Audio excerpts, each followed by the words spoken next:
today that we've got Jane Crowfoot with us. Good morning, Jane. Good morning. Jane's up at the craft barn doing a couple of days workshops. I think today's is professional finishing. Yes, finishing techniques today, crochet yesterday. Yes, crochet with beads yesterday. I do know because I hoovered a few beads upon the floor this They were morning. everywhere, yeah, there was lots. They got through about 20 packets of beads yesterday. So I mean, it's they just... had beads everywhere. I must admit, after you left last night, I did have a bit of a rumble round of what you brought with you as well, and the stuff with the beads. And it just makes such a difference, hasn't it, to something? Oh, it's fantastic. Beads are, both with knitting and crochet, they add a whole new dimension to the work.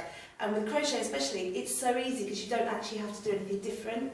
With knitting, you have to put a bead round a back stitch, but with crochet, you just add the bead into the stitch.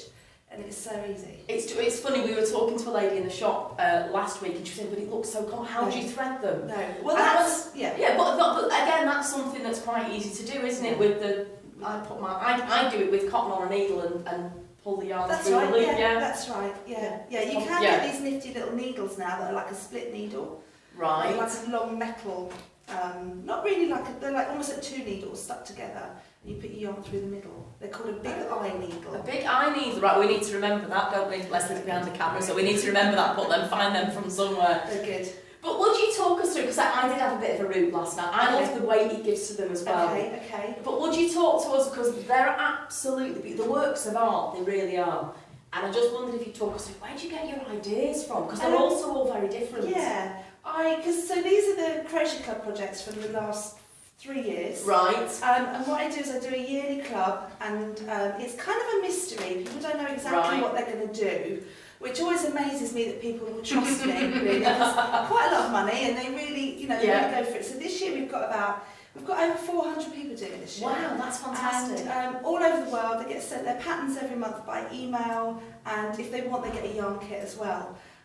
So it's actually an idea from quilt makers do it. They do mystery quilts and block a month and all that sort of thing. So that's where the idea came from, actually via Debbie Abrahams, who does the knit equivalent. Yes. And she and I are really good friends, so she was like, oh, there has to be a crochet version. So I thought, well, okay, I kind of thought about it for a long time.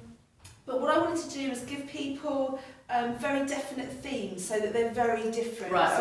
You've got 3 years here. Right. So they're very, very different. And what I tend to do is I don't actually start with a theme in mind. I make a piece. So I would just surround myself with yarn, hopefully every shade in a whole range. Yes. And make a piece. So for example, when I did this one, which is my Moroccan themed one from last year. This is just gorgeous. This middle piece, if we can hold it up here. Yeah. This middle bit here was the first bit I did. Yes. So I get the ideas from old sort of books, old doilies, old, old designs, and recolour them in new shades. And so that will act as my kind of inspiration for each piece. So the Victorian one I had a very definite idea about. Which is this one? Yeah, this is 2012.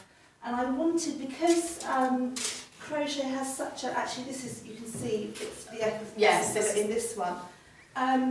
Because crochet owes so much to the Victorian era in that, that's kind of where it came from really. Historically, crochet doesn't really go back hugely far. Oh right, okay. It was considered like a poor man's lace really. Right. Wow. So the origins of crochet are very much Victorian. And Queen Victoria herself crocheted a lot. Oh really? Yeah, if you look at all the old pictures, she's often sat with a bit of crochet. Do you know, I always just thought that was like some sort of hanky or something, and I'll have to have a look at it. No, you look again, she's invariably got a hook in her hand. And around that time it was also considered very favourable to see a lady with a crochet hook in her hand. Oh really? Because it showed off the hands nicely. So, see, that's the one thing I hate. I hide my hands because they're so awful. If a gentleman suitor came round, and came in your parlour, make sure all the ladies sat with their crochet hooks because it made their hands look nice. Well, there you go. Maybe we've actually got Leslie's daughter, Charlie Band. So Leslie, you need to teach to crochet. So when suitors come round for in later life, then there you go. It'd be very favourable for us. I just think you're mad these days, actually. Okay. I mean, the colours in this are just absolute. So what yarn is it that you use? It's the last 3 have all been cotton glassine. Right. Okay. Which is a lovely yarn. Crocheting with it really shows the stitches, and it's good with the beads. The beads don't get lost. Right. So And what size beads do you use? Invariably I use size 6, which right, is okay. the Debbie Abrams range. Yeah.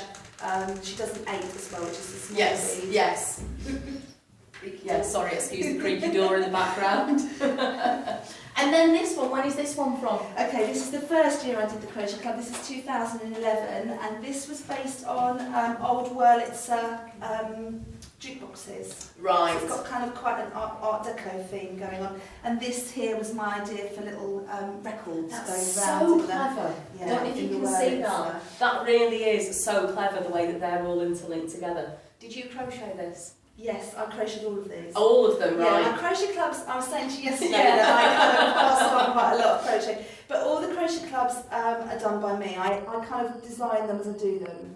So, Right. yeah, I do make all these myself. Do you ever start stuff and it just doesn't work out? Yeah, all the time. All the time. For every piece that you see in the crochet clubs, I've probably designed 6. Right, oh wow. Yeah, so possibly. I mean, sometimes the first piece will come really easy. It's then Yeah. making the other pieces fit in. So I'm often surrounded by swatches, swatch after swatch from one little What do bit. you do with your I swatches? throw them away. Oh I no! kind of have to. I used to keep them all, but you know, you just can't get you run out of everything. space, don't you? So yeah, I do get rid of them now. And invariably they're rubbish anyway. So I think your definition of rubbish crochet pieces and mine probably a bit different. Mine tend to be granny squares that aren't square and stuff like that, so I've if you're all not got like those. this. Yeah, I've got those. Do you knit as well? I do knit as well. My background is knitting. Yeah. I got into crochet about 8 years ago. And what is it about crochet that you really love? I really love the fact that it's so portable. You can Yes. stick just a little Yeah. ball and a hook in your bag, but also it's so organic. Like I very rarely know when I start something what it's going to be, Right. and I really like that. With knitting, you have to be much more. You have to plan a lot. Yes, More. So you have yeah. to know how many stitches to cast on. You have to get an idea of what stitch you're going to use to determine the number of stitches. So with crochet, you can play much more. And do you knit at all now? I knit for relaxation now. I crochet for work, Right, really, yes. and I knit in front of the telly. I find crochet in front of the telly quite difficult. You know, invariably I say to my daughter, I haven't seen this before, when actually she's like, yeah, you've seen it 4 times. I haven't watched it properly. Not paying any attention. With crochet you have to look at where you're putting your hook, so. Yes, yeah, fair enough. And where can we find out more about the mystery blankets and so on? It's all on my website, which is www.janiecrow.co.uk. And we launch them in July time. They come out in February, and then the club runs between February and July. Oh, I think I'll definitely have it a little later. All right, lovely, thank you very much. Thank you.